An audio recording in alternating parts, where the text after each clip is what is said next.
আপনি নিশ্চয়ই অবগত আছেন একটা ব্যাপারে, সেটা হলো যে আহ, যখন রাজাকারদের বিচারের দাবিতে শাহবাগে একটা গণ আন্দোলন হলো 2013 সালের 5ই ফেব্রুয়ারি। হ্যাঁ। কাদের মোল্লার বিচারের পরে একটা জিনিস জানা গেল যে কাদের মোল্লার যে রায়টা হয়ে গেছে সেটার প্রেক্ষিতে রাষ্ট্রপক্ষ আপিল করতে পারবে না। আহ, যেসব টার্মে তার অলরেডি শাস্তি হয়ে গেছে, এই আইনটার মধ্যে কিছুটা দুর্বল জায়গা ছিল, সেটির দাবিতে শাহবাগে একটি আন্দোলন হয়। এই আন্দোলনের চলাকালীন অবস্থাতে 15ই ফেব্রুয়ারি 2013 সালে রাজীব হায়দার, যিনি থাবা বাবা ছদ্মনামে ব্লগে লিখতেন, আমি ব্যক্তিগতভাবে রাজীবকে চিনতাম, নাগরিক ব্লগে লিখতো নিয়মিত, ছেলেটিকে খুন করে ফেলা হয়। বলা হয় যে ও নাস্তিক ও ধর্মের বিরোধী কথাবার্তা বলে, এইটার ধুয়ো তোলে। ওই সময়টাতে আমরা প্রথম জানতে পারি বাংলাদেশে একটি গোপন সংগঠন আছে, খুনের সংগঠন আছে, এদের নাম হচ্ছে আনসার আল ইসলাম। তখন অবশ্য ওই দলটির নাম ছিল আনসারুল্লাহ বাংলা টিম। ওই সময় এইটা দলটার নাম ছিল আনসারুল্লাহ বাংলা, মাথায় রাখবেন। সেই সময় খুবই চাঞ্চল্যকর অবস্থার মধ্যে পড়ে যায় শাহবাগ আন্দোলনটা, অনেকটুকু স্তিমিত হয়ে পড়ে আস্তে আস্তে। 2 বছর গ্যাপ দিয়ে 2015 সালে, এর মধ্যে আরেকটা কথা বলে নেওয়া ভালো যে আপনারা জানি না যে আসিফ মহিউদ্দিন নামে আরেকজন ব্লগার আছে, তার নাম শুনেছেন কিনা। তিনি এখন জার্মান প্রবাসী। তারও 1 মাস বা 2 মাস আগে তার ঘাড়ে কোপ দেওয়া হয়, হত্যার চেষ্টা করা হয়। তিনি একটু আপনাকে থামাবো, আমরা কার কথা বললাম, কার মাথার দাম, এবং এই মুহূর্তে যার ছবি আমরা দেখাচ্ছি দাদা, তার নামটা যদি একবার বলেন। অর্থাৎ এটা একটু বলা প্রয়োজন, এটা একটু রাইট। যার মাথার দামটা দেওয়া হয়েছে তার নাম হচ্ছে সৈয়দ জিয়াউল হক। সে হচ্ছে মেজর, আর্মি থেকে সে চাকুরিচ্যুত, বাংলাদেশ সেনাবাহিনীর একজন মেজর ছিল, এবং 2011 সালে সে রাষ্ট্রে একটি কু করতে চেয়েছিল, সেটির প্রেক্ষিতে সে পলাতক হয় এবং তার চাকুরিও চলে যায়। মেজর জিয়া তার নাম। Major Zia, right. আমরা এই ঘটনার সাথে কিভাবে রিলেট করছি সেটা বলছি। ওই যে ব্লগারদেরকে মারা শুরু করলো 2015 সালে আমেরিকা থেকে একজন ব্লগার। তিনি আসলে ব্লগার আমরা বলি, তিনি আসলে মূলত লেখক, এবং সেখানে তিনি একজন বিজ্ঞানী তিনি। তো অভিজিৎ রয় বাংলাদেশে এসেছিলেন। অভিজিৎ রয়কে আপনার বইমেলাতে, অমর একুশে বইমেলাতে খুন করে ফেলা হয়, এবং তখন আমরা জানতে পারি যে এই আনসারুল্লাহ বাংলা টিমটা আনসার আল ইসলাম নামে আত্মপ্রকাশ করেছে। এবং এটার প্রধান হচ্ছে এই যে যার ছবিটা আপনাদের পেছনে দেখা যাচ্ছে, সৈয়দ জিয়াউল হক। বহু বছর পরে এই যে ব্লগার প্রকাশকদেরকে ক্রমাগত হত্যা করেছে, তারপরে আপনারা জানেন যে গুলশান একটা অ্যাটাক হয়েছিল 2016 সালে। সেই গুলশান অ্যাটাকে 90 জেএমবি আমরা নাম শুনেছি, এবং 90 জেএমবি এবং জিয়াউল হক এরা সমন্বয় করে এই অ্যাটাকটা করেছে, এবং বাংলাদেশের বিভিন্ন স্কুল কলেজ, বিভিন্ন জায়গার ছেলে মেয়েদেরকে মগজ ধোলাই করে তারা দাবি করত তারা হচ্ছে যে আল কায়েদার এই ইস্টের শাখা তারা দায়ী করত, নিজেদেরকে বলতো, এবং আইসিসে তাদের অনেক ছেলেপেলেদেরকে তারা মগজ ধোলাই করে নিয়ে যায়। এই জিয়াউল হক একটা দীর্ঘ সময় পলাতক ছিল, তার সে মোস্ট ওয়ান্টেড ছিল। আমেরিকা একটা পর্যায়ে 2020 সালে, আমি ভুল না করে থাকলে, যখন বাংলাদেশে র্যাবের উপরে স্যাংশন দেওয়া হয়, র্যাবের 6 জন অফিসারের উপরে, তখন হঠাৎ করেই আমেরিকা আমাদেরকে জানায়, একটা ঘোষণা দেয় যে জিয়াউল হককে যদি ধরে দিতে পারে তাহলে তাকে $5 মিলিয়ন অর্থ পুরস্কার দেওয়া হবে। এটা সেই সময় বেশ এটা এখনো সেই পুরস্কারটা অন আছে।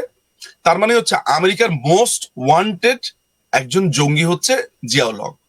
এখন বাংলাদেশ পর্বে, অর্থাৎ 5ই আগস্টের পর যে 5ই আগস্টে যে জঙ্গি হামলা হয়েছে, এই নতুন বাংলাদেশ বলছি সেটা অন্যায় হচ্ছে, পূর্ব পাকিস্তানই বলা উচিত আমার। এই পূর্ব পাকিস্তান পর্বে হঠাৎ করে আমরা সামটাইমস ইন অক্টোবর বা নভেম্বরে আমরা দেখতে পেলাম যে জুলকারনাইন সামি বলে এক ভদ্রলোক আছেন, তিনি এই জঙ্গিটার 3টা অডিও প্রকাশ করলেন। কি অডিও প্রকাশ করলেন? প্রথম অডিওটা হচ্ছে তার কি হয়েছিল, কেন সে পলাতক, এটা বর্ণনা করলো। প্রথম অডিওতে আমরা জানতে পারলাম তার মুখে সে বলেছে সে তার কিছু বন্ধু বান্ধব নিয়ে 2011 সালে বঙ্গবন্ধু কন্যা মাননীয় প্রধানমন্ত্রী শেখ হাসিনাকে তিনি খুন করতে চেয়েছিলেন, একটা কু করতে চেয়েছিল, সেটা ব্যর্থ হয়েছিল। ওই ব্যর্থ হওয়ার পরে থেকেই সে পলাতক, এবং সেনাবাহিনী থেকে তার চাকরি চলে যায়। আমি মনে হয় গত প্রোগ্রামে আপনাকে বলেছিলাম, আপনি যদি মনে করতে পারেন, যে বাংলাদেশ আর্মি সাধারণত আইএসপিআর এর তরফ থেকে আমরা দেখি না আপনার সংবাদ সম্মেলন হতে এই ধরনের ঘটনাতে।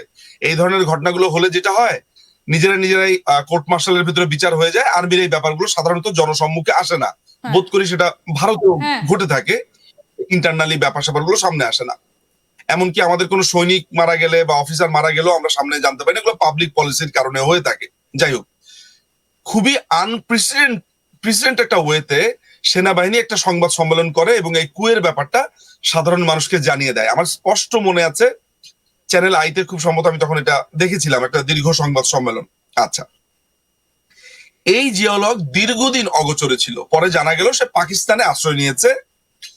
পাকিস্তান থেকে রিসেন্টলি অর্থাৎ এই 20শে ডিসেম্বর সে দেশে ঢুকেই সে যেটা করলো সেটা হচ্ছে, তার নামে যত রকমের মামলা আছে, তাকে যে মোস্ট ওয়ান্টেড ক্রিমিনাল বাংলাদেশে ঘোষণা করা হয়েছে, সেগুলো সবকিছু রিমুভ করবার জন্য সে আবেদন করে 29শে ডিসেম্বর।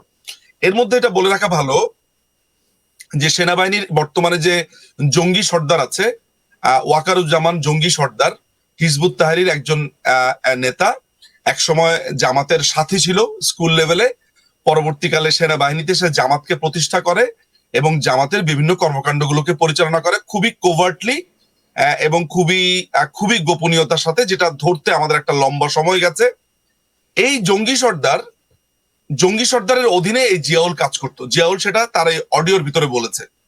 তাহলে আপনি চিন্তা করে দেখেন, সেনাবাহিনীর যে মাথা বা যে পালের গোদা, সে জামাত করে, জামাতে ইসলাম হিজবুত তাহরির সাথে যুক্ত, এবং তার শিষ্য হচ্ছে এই যার ছবিটা আপনারা স্ক্রিনে দেখাচ্ছেন, এই সৈয়দ জিয়াউল হক। এবং আরেকটা তথ্য আপনারা শুনলে একটু অবাক হয়ে যাবেন, বাংলাদেশে এই অবৈধ ইউনূস সরকার 6টা কমিশন করেছে। আমি জানি না আপনি জানেন কিনা, সংবিধান সংস্কার কমিটি, গুম কমিটি, মানে কথা হচ্ছে যে শুধু কমিটি করে নির্বাচন না দেওয়ার একটা চমৎকার ধারণা। সংস্কারের কথা তিনি বারবার করে বলছেন। আপনারা আয়নাঘরের নাম শুনেছেন তো, আয়নাঘর শব্দটার নাম শুনেছেন তো, যে বলা হয়ে থাকে আয়নাঘর আছে, আয়নাঘর, যদিও আয়নাঘর বলে কিছু আসলে ছিল না, নেই। এই গুম কমিশনের প্রধান হয়েছে মাইনুল ইসলাম নামে এক কথিত বিচারপতি, অবসরপ্রাপ্ত বিচারপতি, কথিত। আমরা জানতে পারলাম এই সৈয়দ জিয়াউল হকের আপন মামা এই মাইনুল ইসলাম। বলেছেন, হ্যাঁ। আপনি ভাবতে পারেন যে যেই লোকটা আমেরিকার ঘোষিত টেরোরিস্ট, যে লোকটা কু করার চেষ্টা করেছিল 2011 সালেই, অর্থাৎ মাননীয় প্রধানমন্ত্রী 2009 সালের জানুয়ারিতে তার চেয়ারে বসেন, 2 বছরের মাথাতেই প্রধানমন্ত্রীকে হত্যা করবার জন্য সে ব্যবস্থা গ্রহণ করে। এবং তার আপন মামা এবং তার মামাতো বোনকে সে আসলে বিয়ে করেছিল। শুনেছি তার ওয়াইফ মারা গেছে, ফলে সে তার কিন্তু শ্বশুরও, একই সাথে তার ফাদার ইন ল এবং মামা বোথ।